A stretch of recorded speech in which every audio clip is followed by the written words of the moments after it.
Hello students, welcome to our channel student का school. आज हम डिस्कस करेंगे अर्थमेटिक प्रोग्रेशन एपी। इससे पहले वाले वीडियो में हमने सीक्वेंस के बारे में समझा, सीक्वेंस में टर्म्स को समझा कि टर्म्स हम किसे कहते हैं। आज हम लोग अर्थमेटिक प्रोग्रेशन देखेंगे। देखिए, स्टार्ट करते हैं। Arithmetic progression, a sequence in which next term comes after the addition or subtraction with the certain number, then the sequence is called arithmetic progression. arithmetic progression के लिए सबसे पहले वो एक सीक्वेंस होना चाहिए। अर्थमेटिक प्रोग्रेशन वही हो सकता है जो सबसे पहले क्या होगा, एक सीक्वेंस होगा। अब अगर हम एक सीक्वेंस लेते हैं इन विच, एक ऐसा सीक्वेंस जहां पे नेक्स्ट वाला term, that means successive terms जो आ रहा होगा वो आफ्टर द एडिशन और subtraction with a certain number, वो किसी सर्टेन नंबर के साथ ऐड करने पे आ रहा होगा। तो वैसे सीक्वेंस, ऐड या सब्ट्रैक्ट करने पे आ रहा होगा, तो वैसे सीक्वेंस को हम लोग अर्थमेटिक प्रोग्रेशन बोलेंगे। याद रखिएगा, अर्थमेटिक प्रोग्रेशन के लिए वो पहले सीक्वेंस होना जरूरी है। तो देखिए, हम लोग एग्जाम्पल देखते हैं और इससे क्लियर हो पाएगा कि अर्थमेटिक प्रोग्रेशन होता क्या है। 4, 6, 8, 10, 12। सबसे पहले ये नंबर्स का अरेंजमेंट है। हम इसमें सबसे पहले देखेंगे कि ये सीक्वेंस है क्या। तो 4 हमारा फर्स्ट टर्म है, सेकेंड टर्म 6 है, फर्स्ट टर्म से सेकेंड टर्म के बीच में +2, 6 to 8 के लिए भी +2, 8 to 10 के लिए भी +2 और 10 to 12 के लिए भी +2। दैट मीन्स ये जो नंबर का अरेंजमेंट है ये एक सर्टेन पैटर्न को फॉलो कर रहा है, इसलिए ये सीक्वेंस है। और इस सीक्वेंस में जो सक्सेसिव टर्म आ रहा है, जैसे 4 के बाद जो 6 आया, वो किसी सर्टेन नंबर के साथ ऐड करने पे आ रहा है। 4 में हम किसी सर्टेन नंबर 2 को ऐड किए तो 6 आ रहा है। फिर 6 में हमने किसी सर्टेन नंबर को ऐड किया, 2 वो आया। फिर 8 से 10 के लिए भी अगर हम 2 प्लस करें तो 10 आएगा, 10 से 12 के लिए भी 2 प्लस करें तो 12 आएगा। तो ये सीक्वेंस तो है, और सीक्वेंस में सक्सेसिव टर्म्स जो है वो एक सर्टेन नंबर को ऐड करने पे आ रहा है। तो ये सीक्वेंस है, और इसी सीक्वेंस को हम लोग क्या बोलेंगे कि ये सीक्वेंस भी हमारा क्या है, एपी है, क्योंकि सक्सेसिव टर्म्स किसी सर्टेन नंबर को ऐड करने पे मिल रहा है, इसलिए ये हमारा सीक्वेंस है। नेक्स्ट देखें, 15, 12, 9, 6। यहां पे भी एक पैटर्न है। 15 में से अगर हम 3 माइनस करें तो 12 होगा, 12 में से 3 माइनस करें तो 9, 9 में से 3 माइनस करें तो 6। तो इस तरह के केस में भी ये एक पैटर्न को फॉलो कर रहा है, इसलिए ये भी एक सीक्वेंस है। बट इस सीक्वेंस में फर्स्ट टर्म के बाद अगर हम सेकेंड टर्म को लाना चाह रहे हैं तो वहां पे हम लोगों को किसी सर्टेन नंबर से पहले वाले नंबर को क्या करना पड़ रहा है, सब्ट्रैक्ट करना पड़ रहा है। तो मैंने अभी बताया कि जहां पे भी नेक्स्ट वाला टर्म एडिशन और सब्ट्रैक्शन के कारण आ रहा हो वो सीक्वेंस ही क्या है, एपी। तो ये सीक्वेंस भी हमारा एपी का एग्जाम्पल है। नेक्स्ट यहां पे देखें, 2, 4, 8, 16, 12, 16, 32। 2 to 4 के लिए हमें 2 से मल्टीप्लाई करना हो रहा है, 4 से 8 के लिए 2 से मल्टीप्लाई कर रहे हैं, 8 to 16 के लिए 2 से मल्टीप्लाई करना पड़ रहा है, 16 to 32 के लिए 2 से मल्टीप्लाई करना पड़ रहा है। यहां भी एक सर्टेन पैटर्न फॉलो हो रहा है, फॉलो हो रहा है, मल्टीप्लाइड बाय 2। ये सीक्वेंस तो हो सकता है, सीक्वेंस है, बट एपी नहीं हो सकता है, क्योंकि एपी के लिए जो नेक्स्ट टर्म आना चाहिए वो सिर्फ एडिशन और सब्ट्रैक्शन से आना चाहिए, मल्टीप्लिकेशन या डिवीजन से नहीं आना चाहिए। तो ये हमारा सीक्वेंस है बट नॉट एपी, लेकिन ये हमारा एपी नहीं है। आई होप ये आप लोगों को समझ में आ रहा होगा मैं क्या कहना चाहता हूं। अ सीक्वेंस, एक ऐसा सीक्वेंस जहां पे पैटर्न एडिशन या सब्ट्रैक्शन के कारण आ रहा है वो हमारा एपी होगा, और जहां पे मल्टीप्लिकेशन और डिवीजन के कारण होगा वो एपी नहीं होगा। नेक्स्ट एग्जांपल देखें, 20, 10, 5, 5/2। यहां पे 2 से डिवाइड हो रहा है, डिवीजन हो रहा है 2 से। तो ये पैटर्न एक सर्टेन पैटर्न है, इसलिए ये सीक्वेंस है बट नॉट एपी। नेक्स्ट, 3, 3, 3, 3, 3। यहां पे भी एक पैटर्न है, सब में 0 ऐड हो रहा है या 0 सब्ट्रैक्ट हो रहा है, दोनों बोल सकते हैं। तो ये भी एक पैटर्न को फॉलो कर रहा है और यहां पे भी किसी सर्टेन नंबर को ऐड किया जा रहा है, मल्टीप्लाई या डिवाइड करके नहीं लाया जा सकता है। तो ये सीक्वेंस भी हमारा क्या है, एपी है, एपी का एग्जाम्पल है।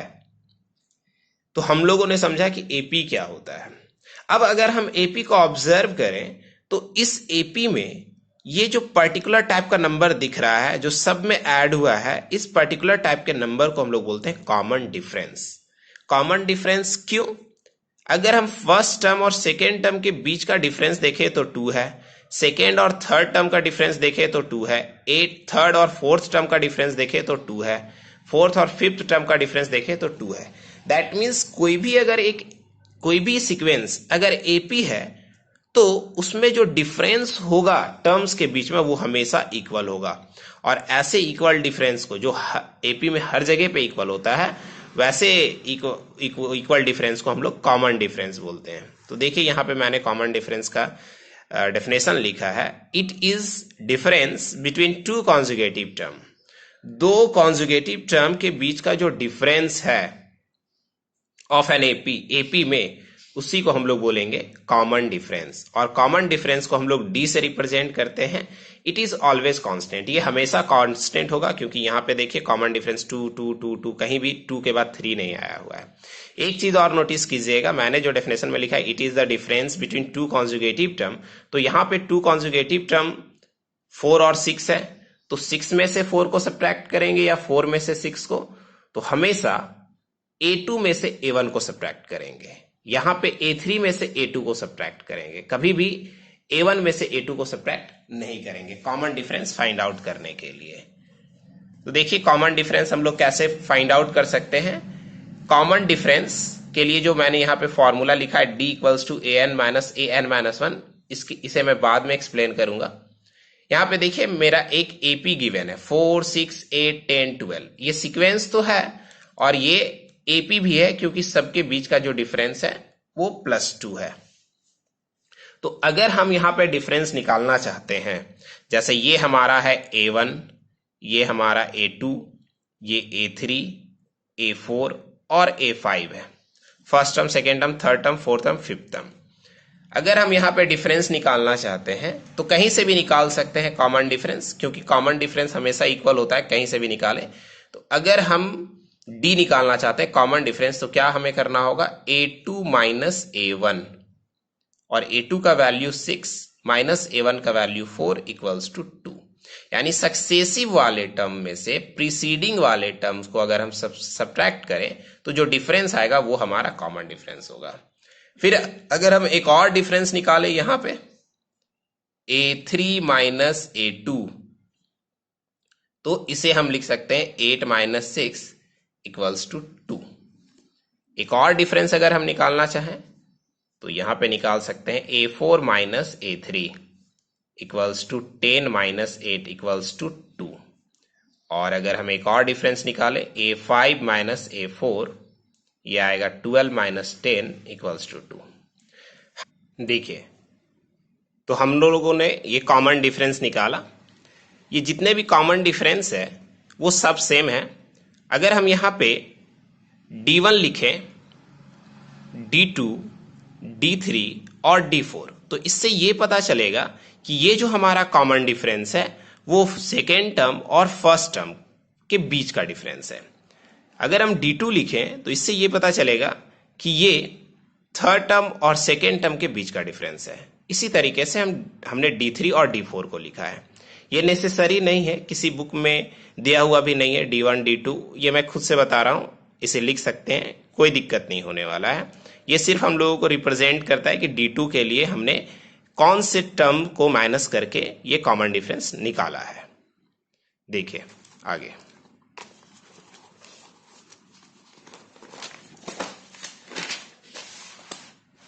यहां पे एक और सीक्वेंस है 50 45 40 35 30। तो अगर हम यहां पे D1 निकालें तो D1 हमारा हो जाएगा A2 माइनस A1, और ये होगा 45 माइनस 50 इक्वल्स टू 5। इसी तरीके से हम यहां पे D2 निकाल सकते हैं, A3 minus A2 equals to 40, sorry यहां पे -5 होगा, 40 - 45 इक्वल्स टू -5।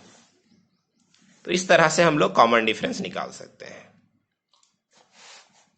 इसके बाद मैंने इससे पहले लिखा था कि कॉमन डिफरेंस अगर हम लोगों को निकालना है तो उसके लिए मैंने एक जनरल फॉर्मूला बताया। क्या? an-an-1। क्या है ये? चलिए देखते हैं। जब मैंने d equals to a2 - a1 लिखा तो यहां पे जब मैंने 2 लिखा तो यहां पे 1 लिखा। फिर अगर हम कॉमन डिफरेंस निकालें a3 - a2 तो यहां पे जब हमने 3 लिखा तो यहां पे 2 लिखा। तो वैसे ही ये अगर दो कॉन्जुगेटिव टर्म के बीच के डिफरेंस को ही अगर हम कॉमन डिफरेंस बोलते हैं तो यहां पे भी देखें an और an-1 ये भी दो कॉन्जुगेटिव है। n के जगह पे अगर 3 पुट करें तो ये 3 हो जाएगा और यहां पे 2 हो जाएगा। दैट मीन्स अगर हम जनरल टर्म की बात करते हैं, जब हमारे पास nth टर्म गिवन होगा और nth टर्म के ठीक पहले वाला टर्म an-1 गिवन होगा, तब के केस में हमें कॉमन डिफरेंस इस तरीके से निकालना होगा। इसके बेसिस पे हम कुछ क्वेश्चंस को भी देखेंगे और ये अच्छी तरह से क्लियर हो पाएगा कि ये हम कैसे इसका यूज कब हम लोग करेंगे इस कॉमन डिफरेंस का। जनरली जब भी हम लोगों का एपी गिवन होगा तो कॉमन डिफरेंस निकालने के लिए हम ये सारा रूल यूज करेंगे डी निकालने के लिए। देखिए इसी के बेसिस पे हमारा फर्स्ट क्वेश्चन इस एक्सरसाइज का question based on finding common difference find out करने के बेसिस पे कुछ क्वेश्चन है। फॉर द एपी, एक एपी गिवन है और अगर एपी गिवन है तो सारे कॉमन डिफरेंस जितने भी डिफरेंस होंगे सब इक्वल होंगे, यानी कॉमन डिफरेंस 1 होगा। Right first term and common difference, ये बहुत बेसिक सा क्वेश्चन है, 1 मार्क्स में पूछा जाता है अक्सर एग्जाम में। तो ये एपी है, इस एपी में हमारा पहले हमें लिखना है फर्स्ट टर्म क्या होगा। फर्स्ट टर्म तो देखिए इस सीक्वेंस का, इस एपी का जो फर्स्ट टर्म है वो क्या है? यस 1/3। तो a1 इक्वल्स टू 1/3 लिख सकते हैं या a इक्वल्स टू 1/3 भी लिख सकते हैं, क्योंकि a और a1 दोनों फर्स्ट टर्म को रिप्रेजेंट करते हैं। अब हमें निकालना है कॉमन डिफरेंस, तो कहीं से भी निकाल सकते हैं common difference. d equals to, इसमें इसको सब्ट्रैक्ट करके निकाल सकते हैं, तो हम यहां से निकालते हैं a2 - a1, कहीं से भी निकाल सकते हैं, आंसर सेम आएगा a2 इक्वल्स टू 5/3 और a1 इक्वल्स टू 1/3। अगर हम इसे सॉल्व करेंगे तो आंसर आएगा 4/3। तो इस तरह से हमने फर्स्ट टर्म और कॉमन डिफरेंस निकालना सीखा। नेक्स्ट क्वेश्चन है for the following AP right the first term and common difference. ये सारे के लिए हमें जितना भी एपी गिवन है इसके लिए फर्स्ट टर्म लिखना है और कॉमन डिफरेंस। तो इस केस में हमारा फर्स्ट टर्म हो जाएगा 0.6 और common difference equals to a2 - a1। Second term है हमारा 1.7 माइनस 0.6, तो ये आंसर आएगा 1.1। इसी तरीके से इस केस में भी हमारा फर्स्ट टर्म हो जाएगा -5 और common difference d a2 - a1, a2 -1 और ये माइनस और a1 जो कि हमारा ब्रैकेट में रहेगा क्योंकि वो पहले से माइनस में है, तो ये हो जाएगा माइनस और माइनस माइनस +5 इक्वल्स टू 4। इस तरह से हम कॉमन डिफरेंस निकाल सकते हैं। इसी तरीके से ये क्वेश्चन भी है सिमिलरली। इसके बाद हम लोग नेक्स्ट क्वेश्चन को देखते हैं, नेक्स्ट टाइप के क्वेश्चन को देखिए। Right first 4 term of AP, AP के 4 टर्म को हम लोगों को लिखना है when first term a and the common difference d are given as follows। अगर हमें फर्स्ट टर्म पता है 10 है और कॉमन डिफरेंस क्या होने वाला है 10 होने वाला है, तो हम बता सकते हैं कि वो एपी कैसा होगा। तो एपी में a1 होता है, 4 टर्म हमें निकालना है a1 a2 a3 a4। अब हम ये कैसे निकालेंगे जरा देखिए पीछे। ये हमारा फर्स्ट टर्म था 4 और अगर हमें ये बता दिया जाए कि ये जो सीक्वेंस चल रहा है उसमें एक सर्टेन नंबर 2 ही ऐड करना है, तो हम लोगों का पहले फर्स्ट टर्म 4 हो जाएगा और जो कॉमन डिफरेंस होने वाला है, जो 2 है, जो सबके लिए कॉमन होगा 2, उसे हम क्या करेंगे 4 में ऐड करेंगे तो 6 मिल जाएगा। दैट मीन्स हम लोगों ने यहां पे क्या किया, सेकेंड टर्म a2 को फाइंड आउट करने के लिए a2 इक्वल्स टू हमने लिखा a1 प्लस कॉमन डिफरेंस। फिर थर्ड टर्म को फाइंड आउट करने के लिए a3 equals to a2 plus common difference. तो इस तरह से हम लोग फाइंड कर सकते हैं जितना भी टर्म हमें निकालना होगा।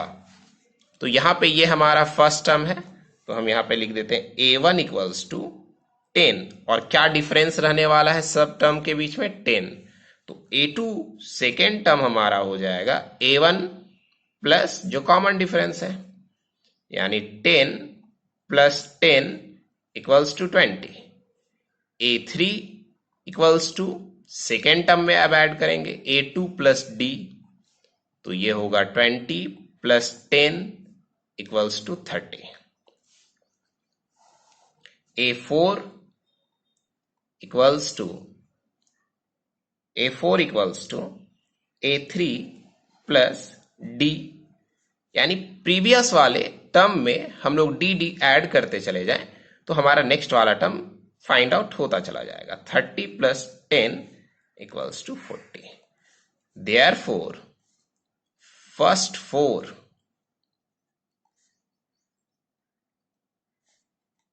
terms of an AP are 10, 20, 30, 40। इसी तरीके से एक और यहाँ पे क्वेश्चन दिया हुआ है a इक्वल्स टू -1 और d इक्वल्स टू 1/2। तो इस केस में a1 हमारा -1 है, क्योंकि जो a है वही फर्स्ट टर्म। सेकेंड टर्म के लिए a1 plus d equals to -1 plus half, और ये हो जाएगा -1/2। Next a3 equals to a2 plus d equals to -half plus half equals to 0। a4 equals to a3 plus d, a3 हमारा 0 plus half equal to half. तो ये हमारे 4 term हो गए, इसे भी हम लिख देंगे therefore first 4 term of an AP are -1, -1/2, 0 and 1/2। तो इस तरह से हम एक एपी का फॉर्मेशन कर सकते हैं अगर हमारे पास सिर्फ 2 चीज गिवन होगा, ए फर्स्ट टर्म और कॉमन डिफरेंस। इससे आगे नेक्स्ट टाइप के क्वेश्चन को हम लोग नेक्स्ट वीडियो में डिस्कस करेंगे। अगर ये वीडियो आप लोगों को अच्छा लग रहा है तो लाइक, शेयर, सब्सक्राइब करना ना भूलें। Thank you for watching this video.